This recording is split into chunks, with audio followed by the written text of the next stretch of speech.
would you, if you were to give majority 51% guilt and point to the part of the puzzle that is kind of pushing a little bit more the dysfunction than the other part, would you put man on the forefront or the woman? I would say you mean as far as like the if we assume the sexual that the discipline dating market, conversation.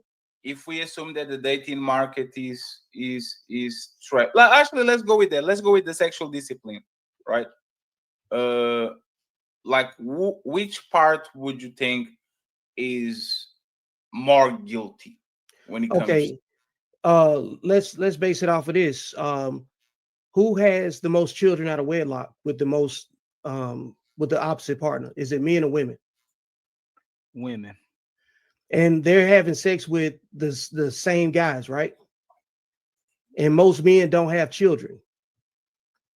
And most of those women are competing for sexual attention from the same men, right?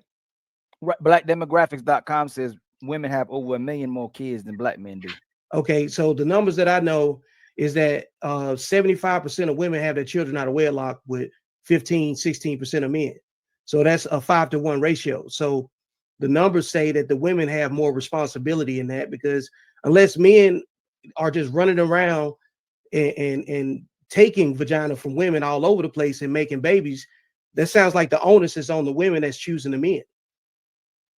If you want to be baby mama number 3 through 8, that's a choice. But if most men don't have children, then the sexual discipline conversation needs to be had differently with women than it does men.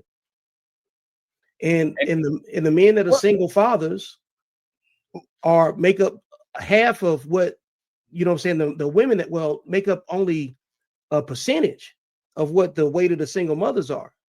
So if women are competing for the same man and then blaming all other men for fidelity issues, they got to really they need to have a conference to see who really is the issue. You know, men, I don't have any kids. How many guys up here got kids? I got 2. You got it with the same woman? Nah, I got 3 baby mamas. Okay. I'm joking. You know I can't have 2 kids with 3 babies. Yes, man, they the same woman. I'm joking. You know what I'm saying? Hey, we just gonna go out I know you're about to do the math, man. Come on. No, I definitely want to do the math on that. I was gonna let the chat deal with that. You know what I'm saying? Same woman. Yeah, I got 2 kids from the same woman. Yeah. So how many men do you know that got multiple kids by multiple women personally in your network? In my network, we are YouTubers, so we kind of know a bunch of them. But yeah, but do you have more men in your network that don't have kids, or more men that do have kids? More that don't right now. Okay. Yeah. So how many women do you know that don't have any kids at all? Maybe 1 or 2. That's out of all of the women I know. And most men know a whole bunch of women, right? Mm-hmm. Sure do. Wow. It's really simple, man. And so like, well, what's the behavior? Well, so what's the format of the household that produces people that lack sexual discipline? Does it come from a 2-parent home or a single parent home?